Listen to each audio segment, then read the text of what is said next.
Hi all. तो आज हम जो क्वेश्चन पेपर सॉल्व करेंगे वो 2024 का ही क्वेश्चन पेपर है, ठीक है, जो आपका एग्ज़ाम हुआ था। इसमें हम आज इंग्लिश का जो है पेपर उसको सॉल्व करेंगे। ये इंग्लिश का वो वाला पेपर है जिन्होंने लैंग्वेज 1 जो है वो इंग्लिश ली थी, ठीक है। तो स्टार्ट करें, ठीक है। इसमें जो क्वेश्चंस दिए हुए हैं वो 91 टू 120 हैं। इसमें सबसे पहले दिया हुआ है read the given passage and answer the questions that follow. We were walking across the garden. हम जो है वो गार्डन के साइड से वॉक कर रहे थे। When my daughter spotted A cluster of familiar red flowers. जब मेरी बच्ची ने जो है वो जो लाल फूल होते हैं, फेमिलियर मतलब जब आप किसी चीज़ से नोन होते हैं, तो लाल फूलों का एक गुच्छा देखा। She pulled me to one side. उसने मुझे एक तरफ खींचा। एंड देन लुकिंग एक्साइटेडली, और बहुत एक्साइटमेंट में उसने देखा एट मी, मेरी तरफ, as though she had a secret to share, जैसे कि उसके पास कुछ सीक्रेट था शेयर करने के लिए। She pulled me down. उसने मुझे नीचे की तरफ खींचा टू हर हाइट, अपनी हाइट तक। And whispered in my ears. Whispered means उसने कान में कुछ फुसफुसाया। I shot up straight almost as soon as she had finished her sentence. जैसे ही उसने अपना सेंटेंस फिनिश किया, मैं एकदम से एक झटके में खड़ी हो गई। विद माई माउथ अजार, यानी कि मुंह जब आधा खुला हुआ रहता है तब। I was about to tell her that it was probably not a good idea to do so. इसमें लाइन में इसने बोला है कि मैं उसको बस बताने ही वाली थी कि ये एक अच्छा आइडिया नहीं है, ये करना एक सही तरीका नहीं है। When I was transported to the time when I was around her age. जब आप किसी फ्लैशबैक में चले जाते हैं, जब आप किसी छोटे बच्चे से बात करते हैं या फिर उसका बचपन देखते हैं, तो हम नॉस्टैल्जिक हो जाते हैं, यानी कि हम अपने पास्ट में चले जाते हैं, ठीक है, जब हम उस एज के होते हैं, उस वाले पास्ट में। It had been a rather long day from school. ये एक बहुत लंबा डे था स्कूल से। And I was dead tired. बहुत ज़्यादा जब आप थके होते हैं, then you use this phrase. I was walking along the pathway that was lined with many ixora plants when my friend grabbed me by the arm. मैं जो है वो एक गार्डन के थ्रू, मतलब एक I was walking along the pathway, मतलब मैं एक पाथ से क्रॉस हो रही थी। It had been rather ill, that was line, जिस रास्ते से वो जा रही थी उसमें बहुत सारे आइक्सोरा प्लांट जो हैं वो लगे हुए थे। When my friend grabbed me by the arm, जब मेरी दोस्त ने मुझे आर्म से खींचा। Before I could do anything, इससे पहले कि मैं कुछ कर पाती, he gleefully plucked a single flower from the cluster and showed it to me. उसने क्या किया, जो फूलों का एक क्लस्टर था उससे एक छोटे से फूल को तोड़ा और उसने मुझे दिखाया। Unimpressed, मतलब उसको ये चीज़ अच्छी नहीं लगी। I was not about to be swayed by a punny flower. पनी फ्लावर, पनी फ्लावर मतलब एक छोटा सा जो फूल होता है, उससे वो उसको मतलब कुछ धक्का नहीं लगने वाला था, ऐसा कुछ नुकसान नहीं हो गया था। And was about to admonish him, और मैं उसके ऊपर चिल्लाने ही वाली थी। When he turn the flower upside down to show me a. उसने क्या किया, जो फ्लावर था उसको ऊपर से नीचे की तरफ ऐसे टर्न नहीं कर देते, to show me a tiny almost invisible thread like thing that protruded out from its stalk. उसने फूल को क्या किया, ऊपर से नीचे की तरफ टर्न कर दिया, क्या दिखाने के लिए, एक छोटा सा इनविजिबल थ्रेड था, ठीक है। वो जो थ्रेड लाइक स्ट्रक्चर थी वो बाहर आ रही थी उसके स्टॉक से। ही पुल्ड द फेंट येलोइश थ्रेड। उसने क्या किया, जो अनविजिबल येलोइश थ्रेड था, फेंट मीन्स जो चीज़ ज़्यादा विजिबल ना हो, मतलब थोड़ा सा ब्लर होता है, येलोइश थ्रेड जो है उसको खींचा। And right at the end of it, और जस्ट इसके नीचे, a tiny drop of nectar appeared. Nectar आप लोग जानते हैं जो फूल में बनता है। At least that was what I think it was. ये वही था जो मैं सोच रही थी। And it was really quite sweet, ये बहुत ज़्यादा मीठा था। That day we raided the ixora plants. उस दिन हमने क्या किया, जो आइक्सोरा प्लांट्स से उन पर रेड नहीं करते, मतलब उन चीज़ों को खोजना। We really had a lot of fun, हमने बहुत सारी मस्ती की। I could still taste the sweetness till today. मैं अभी तक उस टेस्ट को फील कर सकती थी। My daughter sergeant tug bought me back to the reality. जब आप किसी को झटके से खींचते हैं, that is called your tug. तो जब उसकी बेटी ने उसको झटके से खींचा, तब वो अपनी रियलिटी में आई। I turn to my daughter, मैं अपनी बच्ची की तरफ मुड़ी। And decided that she too needed to know the joy of tasting sweet nectar from beautiful blooms. उसने डिसाइड किया कि मेरी बच्ची को भी जानने का ये हक है कि जो नेक्टार होता है वो टेस्ट में मीठा होता है। Let's solve the question. Question number 91, identify the part of speech और द अंडरलाइन वर्ड। इसमें बोला है कि आपको जो नीचे सेंटेंस दिया है इसमें पार्ट ऑफ स्पीच बताना है। I was transported to the time when I was around her age. Transported to the time का मतलब होता है जब आप फ्लैशबैक में चले जाते हैं, मतलब आप अपने बचपन में चले जाते हैं जब आप उस एज के थे। तो यहाँ पे अराउंड को और टाइम को बताना है, ठीक है। तो इसका जो करेक्ट आंसर होगा दैट इज नाउन और प्रीपोजिशन, ठीक है। टाइम क्या होगा, नाउन, और जो अराउंड है वो क्या होगा यहाँ पे, प्रीपोजिशन। जो अराउंड होता है वो टाइम के रिस्पेक्ट में ही उसको दिखाता है, ठीक है। So the correct option is option number 3। Next question है, from the given anecdote one can assume that two characters share the relationship of. जो ऊपर आपने पूरा पैरा पढ़ा था उसमें जो दो कैरेक्टर्स हैं वो क्या रिलेशनशिप एक दूसरे के साथ शेयर करते हैं। Best friend, schoolmate, mother daughter, grandmother and grandchild. It's mother and daughter, माँ और बेटी। So the correct option is option number 2। Next है, to be transported in time means, मतलब फ्लैशबैक में जाना, travel backward, recollect memories, to indulge in time travel, to take future decision. इसका होगा recollect memories of the past. जब आप बचपन में जो भी हरकतें देते हैं उनको जब आप रिकलेक्ट करते हैं, that is called your to be transported in time. So the option 3 is correct answer. Next है, I was about to admonish him. Admonish का मतलब होता है किसी के ऊपर चिल्लाना, ठीक है। The underline word can be replaced by the word. तो ये जो वर्ड है उसको आप नीचे जो वर्ड दिए उनमें से किससे रिप्लेस कर सकते हैं। एप्रिशिएट, प्रशंसा करना, रेप्रीमेंड मीन्स होता है किसी के ऊपर चिल्लाना, ठीक है। इसका जो करेक्ट आंसर होगा that is option number 2।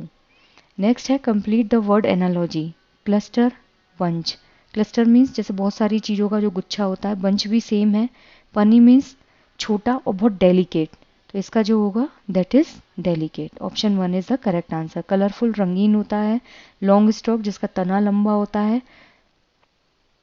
Next है, in para 1 according to the mother it was not a good idea to.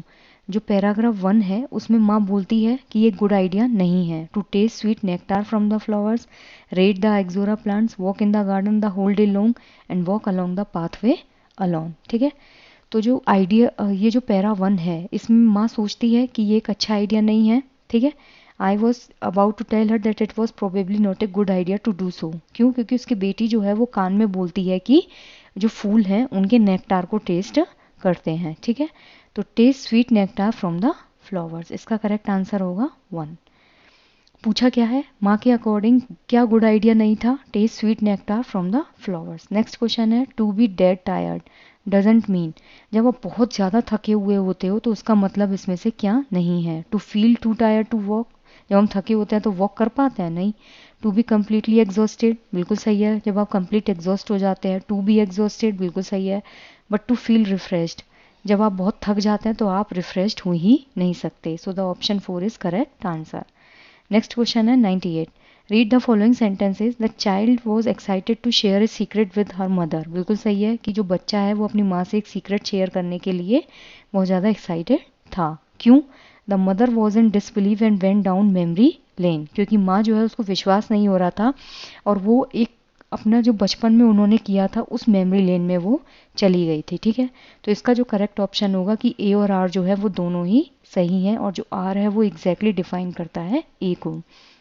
मैं वापस समझा देती हूँ। बेसिकली इस पैरा में ये कहा गया है कि जो बच्ची है और माँ जो है वो एक रास्ते में घूम रहे थे, ठीक है। उन्होंने वहाँ प्लांट्स देखे, बच्ची ने माँ के कान में खींच के बोला कि मैं भी जो है वो नेक्टार जो है उसको टेस्ट करना चाहती हूँ। यही सेम हरकत जो है वो माँ ने बचपन में दी थी, तो वो फ्लैशबैक में चली जाती हैं, ठीक है।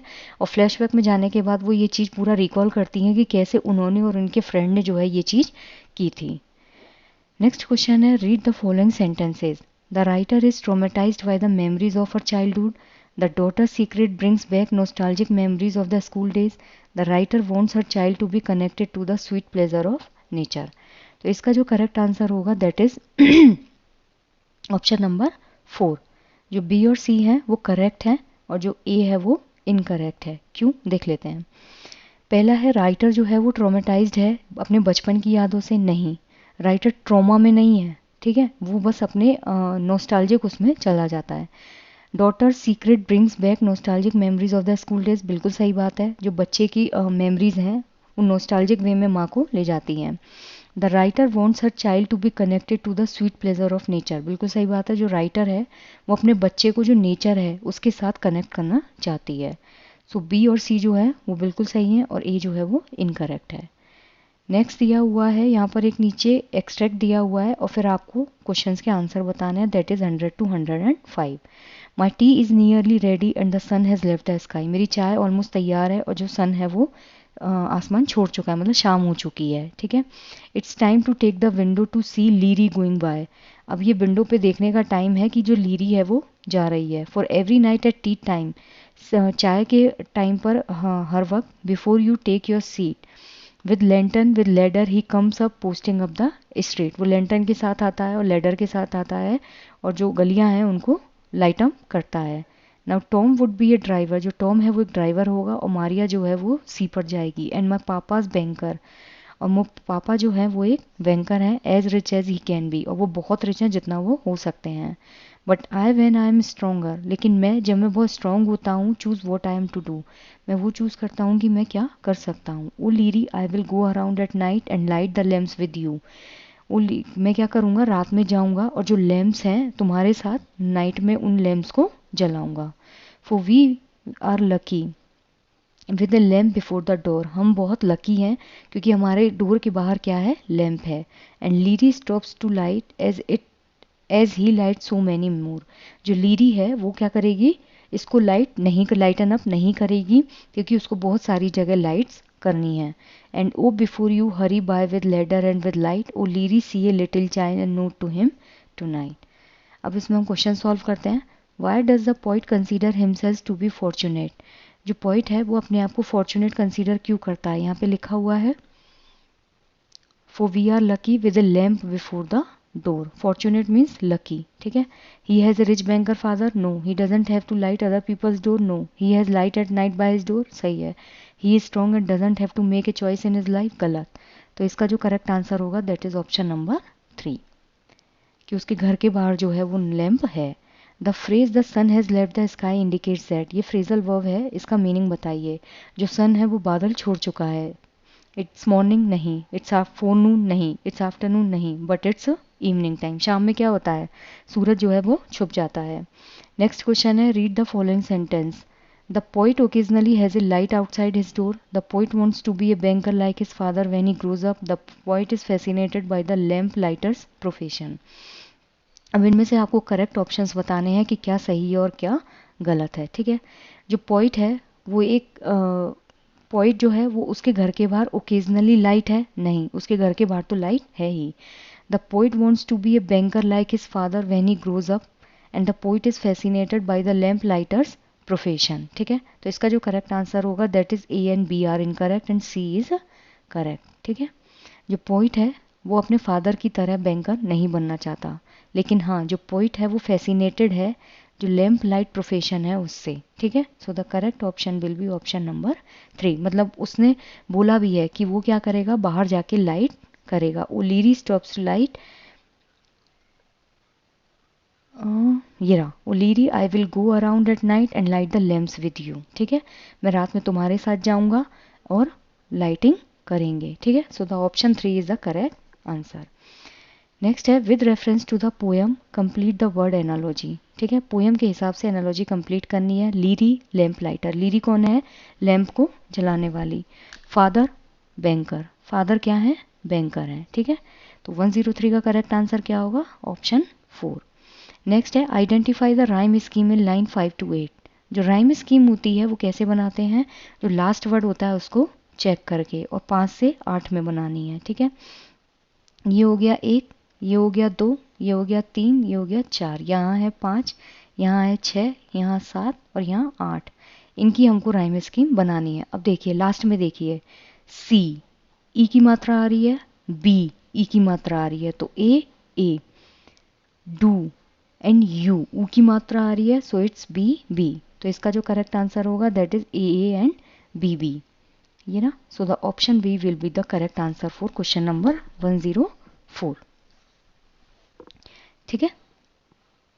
अब हम नेक्स्ट क्वेश्चन देखते हैं। The poet looks at the lamp lighters profession with, जो पोइट है वो लैम्प लाइटर यानी कि लैम्प को जलाने वाला जो है उसके प्रोफेशन पे किस तरीके से देखता है, वंडर, जेलेसी, क्यूरियोसिटी और कंफ्यूजन।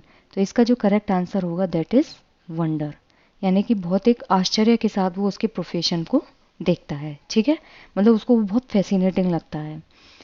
नेक्स्ट क्वेश्चन है, मलयालम स्पोकन बाय ये पर्टिकुलर कम्युनिटी। यहाँ से आपकी पेडागोजी स्टार्ट हो रही है कि जो मलयालम है वो एक पर्टिकुलर कम्युनिटी में बोली जाती है, ठीक है, कोजी कड़ी में। वो स्लाइटली डिफरेंट है जो मलयालम बोली जाती है सेम जगह पर दूसरे लोगों द्वारा। जो कोझिकोडी कम्युनिटी है उसमें जो मलयालम बोली जाती है वो उसी जगह में कुछ दूसरे लोगों के द्वारा बोली जा रही मलयालम से क्या है, अलग है। What is the Malayalam spoken by the particular community known as. तो जो मलयालम पर्टिकुलर कम्युनिटी के द्वारा बोली जा रही है वो मलयालम क्या है। इसे हम सोशल डायलेक्ट बोलते हैं। डायलेक्ट मीन्स भाषा, यानी कि जो सामाजिक भाषा होती है ना मलयालम की, कुछ लोग आपने देखा होगा आपस में कम्युनिकेट करने के लिए कुछ सोशल लैंग्वेज बना लेते हैं, ठीक है। That is your social dialect. So the correct option is option number 3। Next है 107। Following learning task were given to learners in different groups. Find out what is this vocabulary learning activity known as. Find words and phrases which relate to the following words. अब इसमें क्या है, एक task दिया गया बच्चों को अलग अलग ग्रुप्स बनाकर। अब इसमें ये बताना है कि जो वोकेबलरी लर्निंग एक्टिविटी है उसको आप किस नाम से जानेंगे। शब्द पता लगाओ और फ्रेजेस पता लगाओ जो इन शब्दों से रिलेटेड है, ठीक है। फैमिली से रिलेटेड फ्रेज, ठीक है, रिलेशनशिप से रिलेटेड फ्रेज और फीलिंग से रिलेटेड फ्रेज, ठीक है। और इनसे रिलेटेड और भी जो वर्ड्स हैं उनके बारे में पता लगाओ। ये क्या है, thematic vocabulary, word cluster, cluster vocabulary and word wave.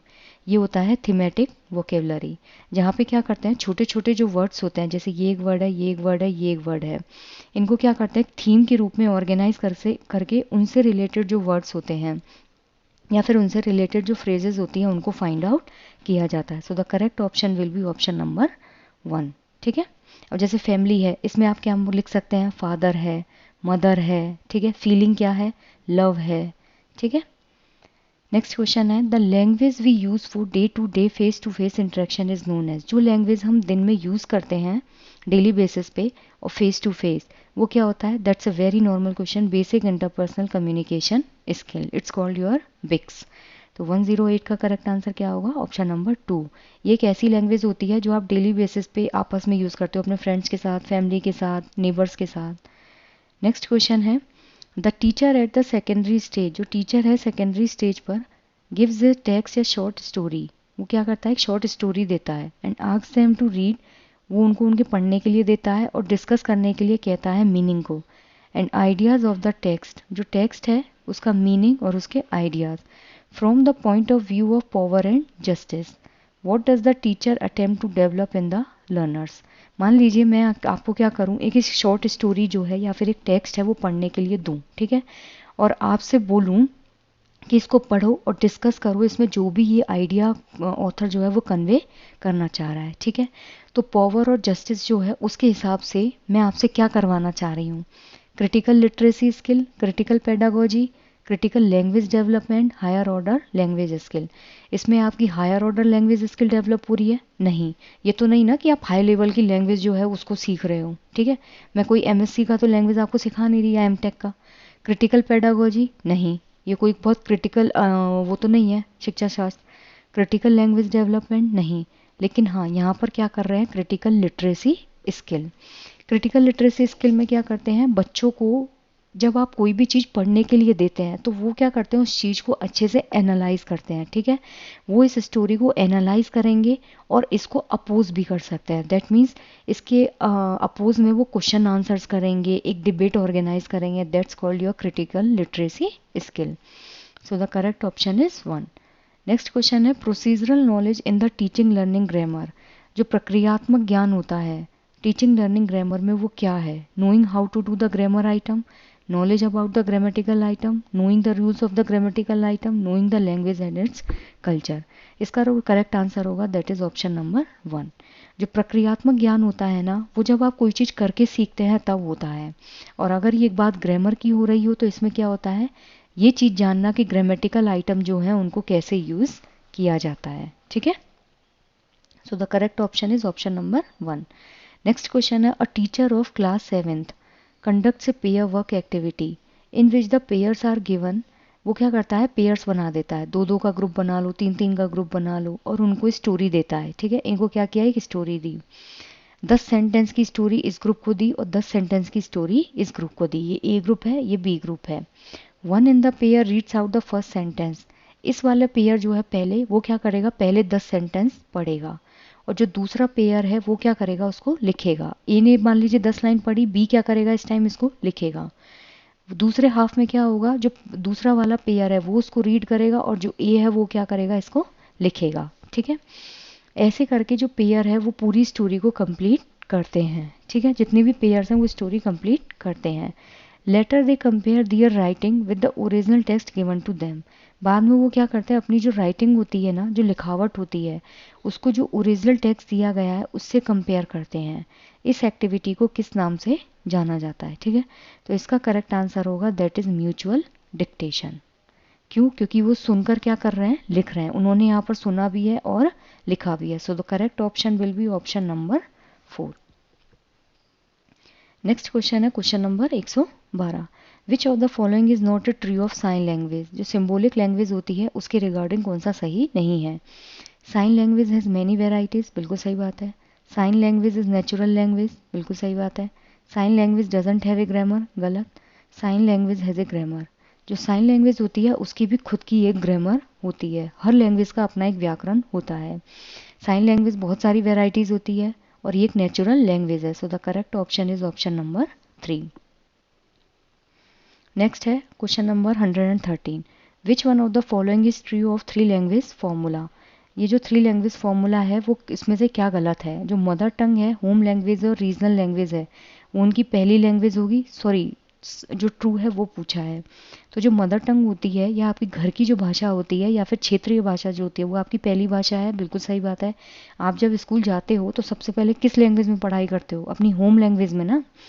English, Hindi, home language, local language, first language, no. Hindi English जो है वो आपकी कभी भी प्राइमरी भाषा नहीं हो सकती। Mother tongue, home language, Hindi as the first language, नहीं। Mother tongue, home language, English as the first language, नहीं। ठीक है, तो इसका जो करेक्ट आंसर होगा दैट इज ऑप्शन नंबर 1। जो मदर टंग होती है वही आपकी पहली भाषा होती है। नेक्स्ट है रेमेडियल टीचिंग इज फॉर। जो उपचारात्मक शिक्षण होता है वो किस चीज़ के लिए होता है? इससे पहले क्या करते हैं हम? डायग्नोसिस करते हैं। तो एक होता है डायग्नोस्टिक टेस्ट। ठीक है, इसमें बच्चे की जो कमियां होती हैं उनको पता लगाया जाता है।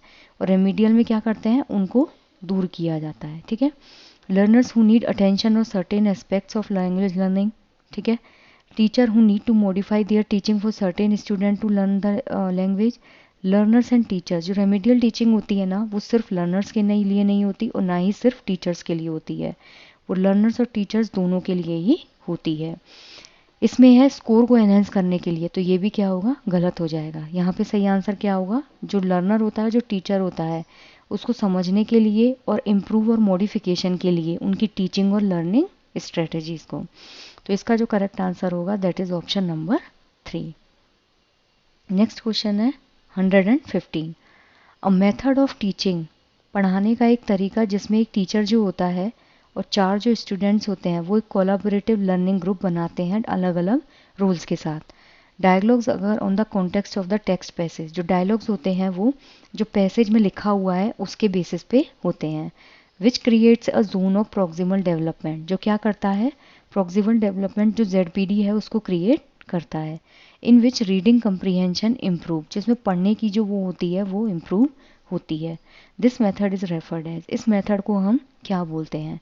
इसे बोला जाता है रेसिप्रोकल टीचिंग। ठीक है, इसमें क्या करते हैं आप? एक दूसरे का रूल जो है उसको इंटरचेंज करते हैं। ठीक है, और उसके थ्रू अपनी जो कॉम्प्रिहेंसिव होती है, पढ़ने का जो तरीका है उसको क्या करते हैं? हम इम्प्रूव करते हैं। So the correct answer is option number 2। Next question है a language teacher tells a story in English. एक लैंग्वेज टीचर है जिसने स्टोरी इंग्लिश में बताई और अपने बच्चों से पूछा to work in the group to tell the story in the language known to them. जो लैंग्वेज वो जानते हैं उस लैंग्वेज में उसको बोलने के लिए उन्होंने बोला। And then in the common language of the classroom. बाद में जो लैंग्वेज क्लास में चलती है उसमें बोलने के लिए बोला। What is this pedagogical strategy is known as. ठीक है, तो इसका जो करेक्ट आंसर होगा that is translanguaging. Translanguaging होती है जब आप कोई लैंग्वेज ऑलरेडी जानते हैं, ठीक है, उस चीज़ को जो कॉमन लैंग्वेज होती है उसमें जब कन्वर्ट कर दिया जाता है that is called your translanguaging. ठीक है, so the correct option is option number 1। Next है a learner reads through the news item in the newspaper to know specific information. Basically कोई लर्नर है जो न्यूज़पेपर को read कर रहा है, किस लिए? कुछ स्पेसिफिक इन्फॉर्मेशन के लिए। This reading is known as. इस रीडिंग को हम किस नाम से जानते हैं? That is scanning. स्कैनिंग होता है जब आप किसी पर्टिकुलर न्यूज़ के लिए चीज़ को बहुत ध्यान से पढ़ते हैं, और स्किमिंग होता है जब आप चीज़ों को स्किप कर करके बहुत जल्दी जल्दी किसी चीज़ को पढ़ते हैं। So the correct option is option number 3। Next है what is the interlingual identification. जो इंटरलिंग्वल आइडेंटिफिकेशन है वो क्या है, ठीक है। Learners judgment that something in the native language and something in the target language are similar, ठीक है। जो लर्नर होता है वो जो नेटिव लैंग्वेज है उसमें, और जो टारगेट लैंग्वेज होती है, नेटिव लैंग्वेज और जो टारगेट लैंग्वेज होती है उसमें क्या होती है, कुछ चीज़ें सिमिलर होती हैं। Learners judgment that something in the native language and something in the target language are dissimilar, नहीं। जो नेटिव लैंग्वेज होगी आपकी और जो टारगेट लैंग्वेज होगी उसमें कुछ ना कुछ सिमिलरिटी हमेशा होती है, और जो नेटिव लैंग्वेज होती है वही टारगेट लैंग्वेज सीखने में आपकी हेल्प करती है। Learners judgment that the knowledge of the native language interferes, नहीं। जो नेटिव लैंग्वेज होती है वो टारगेट लैंग्वेज को लर्न करने में इंटरफेयर नहीं करती। Learners understanding that learning of different languages warrants different abilities, नहीं। ऐसा नहीं है कि अगर आप डिफरेंट डिफरेंट लैंग्वेजेस को पढ़ते हैं या फिर आप समझने की कोशिश करते हैं तो आपको अलग अलग एबिलिटी चाहिए। सो the correct option is option number 1। Native language होती है जो लैंग्वेज आप जानते हैं, टारगेट लैंग्वेज जिस लैंग्वेज को आप सीखना चाहते हैं, ठीक है। नेक्स्ट क्वेश्चन है, श्रेया जो है वो क्लास 6 की एक लर्नर है जो कि जालंधर पंजाब से मदुरई तमिलनाडु में आती है। क्यों? क्योंकि उसके फादर का ट्रांसफ़र हुआ है। शी नोज पंजाबी, वो पंजाबी जानती है। क्यों? क्योंकि वो बॉर्न है पंजाब में। एज अर मदर टंग, उसकी मदर टंग है। तो पंजाबी क्या हुई? लैंग्वेज एक्विजिशन, यानी कि भाषा का अर्जन। और जो इंग्लिश लैंग्वेज है वो स्टडी करती है वो स्कूल में एज ए सेकेंड लैंग्वेज। वो उसको पढ़ रही है, जो इंग्लिश है उसको क्या कर रही है, वो सेकंड लैंग्वेज के तौर पर पढ़ रही है।